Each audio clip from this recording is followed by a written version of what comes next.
You'll hear some of today's testimony in a moment, but first, some background. Prosecutors say Eric Sackett killed former girlfriend Erin in June of 2018 and then weighted down her body and dumped it into a Vernon County lake. The two had a brief relationship ending in early 2018. But both the prosecution and defense argue that Sanvalai did not want the relationship to end and that Erin contacted Sackett repeatedly in the months leading up to her death. The defense claims Erin could have committed suicide under the influence of drugs. Among those testifying today, a former neighbor of Erin's and FBI consultants who examined the evidence. That evidence included hair, the concrete blocks, rope, and other items important to the case. News 19's Mike Biermeister is live outside the courthouse to recap today's testimony, which also included a cell phone data. Mike?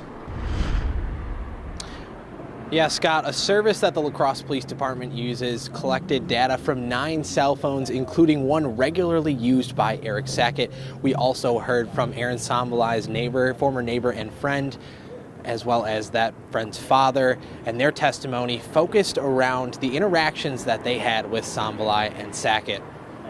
I heard a loud thump. John Borden describing what he heard on June 3rd, the night he stayed at his daughter Irina Gebhardt's apartment. Irina, the former neighbor and friend of Erin Sanvalai. Gebhardt recalls her last encounter with Eric Sackett that same night. He was always very nice, but considering what happened days earlier, I thought it was a little weird. Borden echoing his daughter's testimony. It just seemed very overly sympathetic, overly friendly. Gebhardt had an altercation with Sanvalai just days before their last interaction.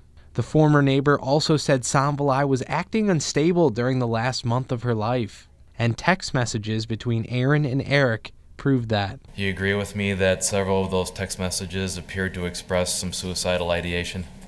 Yes.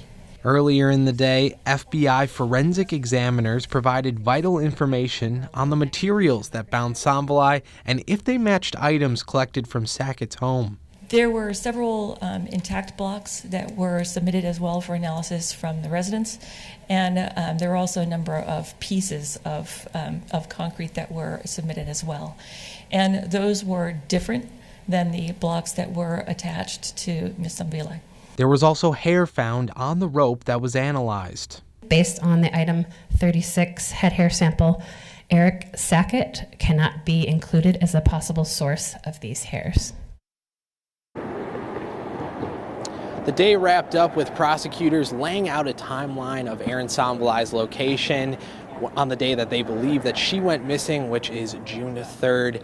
Now, the prosecutors, as well as others, they focused on that testimony by finding surveillance video as well as cell phone tracking to kind of paint a picture of what was going on here. Scott, we'll send it back to you. All right, thanks, Mike. As Mike mentioned in his report, the prosecution introduces evidence the concrete blocks that were tied to Erin Sanvalai's body when it was recovered from Wrung Hollow Lake. La Crosse Police Detective Sergeant Ryan Fitzgerald told the jury how he later went to Sackett's home and collected concrete blocks that were similar to those found on the body.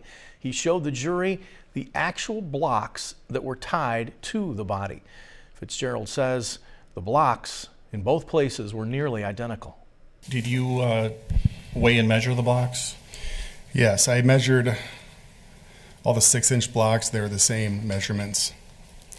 And did you weigh the 6-inch blocks? I did. They were all 33 pounds.